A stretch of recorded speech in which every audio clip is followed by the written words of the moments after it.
Le Panama, c'est certes un petit pays, mais doté d'une ressource incroyable et stratégique grâce à sa nature, sa position géographique et surtout au canal du Panama, passage clé pour le commerce mondial. Depuis des décennies, la politique américaine et ses multinationales n'avaient pas pour but de soutenir ou d'aider le pays, mais de le dominer, d'en tirer profit et d'imposer leur influence. Pendant longtemps, le Panama était sous le contrôle d'une oligarchie locale, souvent liée aux intérêts américains. Le canal était un enjeu stratégique majeur, puisque les États-Unis voulaient garantir le contrôle sur ce passage pour protéger leurs intérêts économiques et militaires en Amérique centrale et dans le monde. Mais voilà, tout a changé en 1968 lorsque Omar Torrijos arrive au pouvoir. Il est connu pour avoir osé dire non. Torrijos défia le Global Empire et la corporatocratie, des termes d'ailleurs que j'ai expliqués dans les vidéos précédentes, ainsi que la CIA pour protéger son peuple, défendre la souveraineté de son pays, reprendre le contrôle du canal et améliorer les conditions de vie de la population. C'était un leader déterminé à construire un Panama pour les Panaméens et non pour les puissances étrangères. Mais voilà, défier la plus grande puissance mondiale a un prix et c'est ce que je vous ai expliqué dans cet épisode.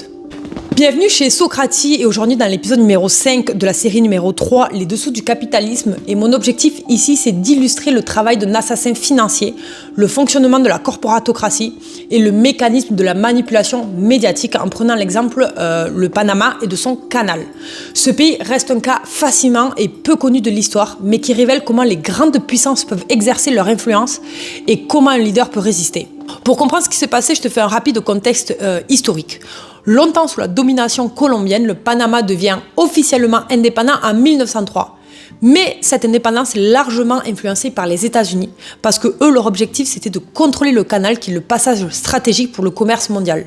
Et pour ce faire, ils installent un gouvernement fantoche obéissant à Washington plutôt qu'au peuple panaméen. Mais pendant des décennies, une petite élite souvent corrompue collabore avec les multinationales comme la United Fruit Company ou Bechtel, exploitant les ressources et marginalisant la population.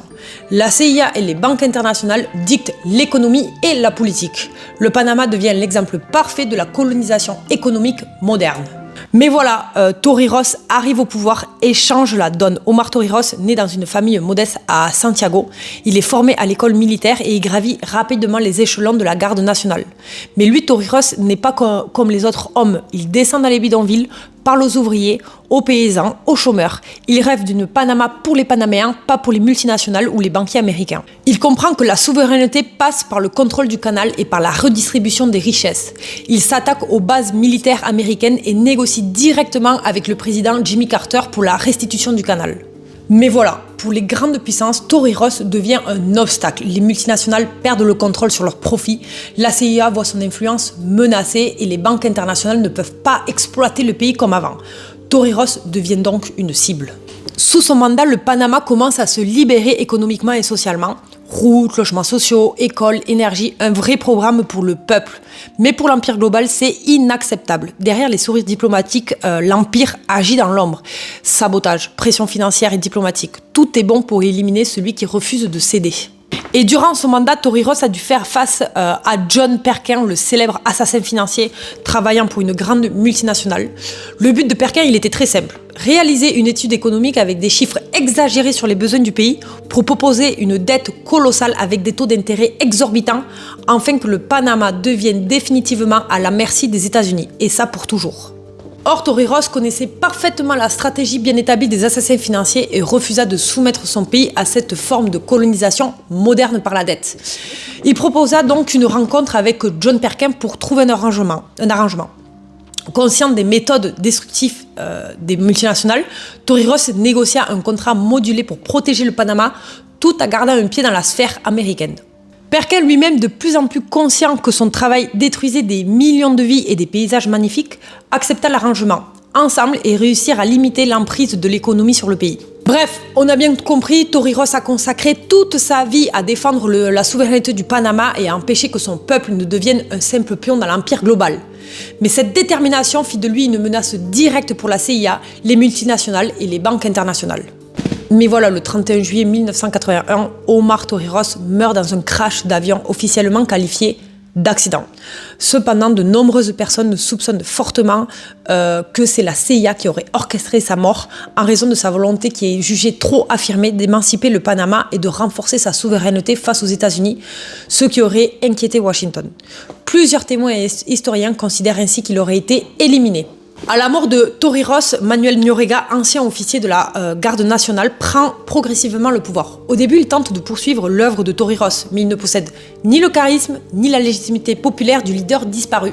Il essaie de maintenir un équilibre délicat, c'est-à-dire collaborer avec les États-Unis tout en répondant aux attentes du peuple panaméen. Cependant, Noriega finit par céder à la corruption et à la pression interne tout en refusant de livrer entièrement le contrôle des ressources stratégiques et du canal du Panama. Ce refus, combiné à l'influence persistante du peuple qui soutenait une souveraineté réelle et qui résistait au diktat américain, déclenche la colère de Washington. Et je ne sais pas si tu te souviens, mais en 1989, les États-Unis lancent une opération militaire Just Cause. Ils envahissent le pays. Dans la propagande médiatique internationale, Noriega est présenté comme un narcotrafiquant dangereux, un tyran justifiant l'invasion. Officiellement, 500 morts sont recensés. Mais des sources indépendantes estiment que le nombre réel pourrait se situer entre 3000 et 5000 morts. Pendant les premiers jours, de nombreuses zones bombardées ont été interdites d'accès pour nettoyage, ce qui laisse planer des doutes sur l'ampleur réelle des destructions et des victimes. Noriega a été arrêté et amené aux États-Unis où il a été jugé et emprisonné loin de son pays. Cette intervention illustre comment la résistance à la domination américaine, même partielle, a été perçue comme une menace majeure pour le contrôle des ressources stratégiques et de l'économie panaméenne. Torrijos reste un symbole, un homme qui a osé dire non à l'empire financier, à la corruption et à la manipulation globale. Son héritage montre qu'un pays peut reprendre son destin en main, protéger ses ressources et défendre son peuple. Aujourd'hui, le Panama est indépendant et souverain sur le papier. Le canal est sous contrôle panaméen depuis 1999 et l'économie du pays est dynamique. Pourtant, l'influence américaine et internationale reste forte. Multinationales, banques et institutions financières continuent d'avoir un poids considérable. Le Panama n'est plus colonisé comme au début du XXe siècle, mais le spectre de l'ingérence étrangère et la domination économique plane encore. J'ai découvert cette histoire dans le livre Les Confessions d'un assassin financier de John Perkin. Quand je l'ai lu, j'ai été profondément choquée par ce que j'ai appris. J'ai ensuite fait de nombreuses recherches et consulté l'histoire de la civilisation de 1950 à 2000, qui raconte une partie de l'histoire du Panama et de l'Amérique du Sud.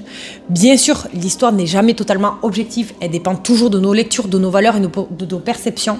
Mais en tout cas, je recommande ce livre à 100% parce que dedans, on y apprend beaucoup sur l'économie actuelle, sur les dessous du capitalisme et sur la situation de nombreux pays comme le Panama, le Guatemala, l'Équateur, l'Arabie Saoudite, l'Irak, etc. Voilà, c'était l'épisode numéro 5 de la série numéro 3, les dessous du capitalisme. Et dans les prochaines vidéos, je vous parlerai d'autres exemples emblématiques comme l'Équateur, l'Irak ou l'Arabie Saoudite. Alors restez connectés, abonnez-vous et surtout n'hésitez pas à poser vos questions dans les commentaires. Je vous remercie.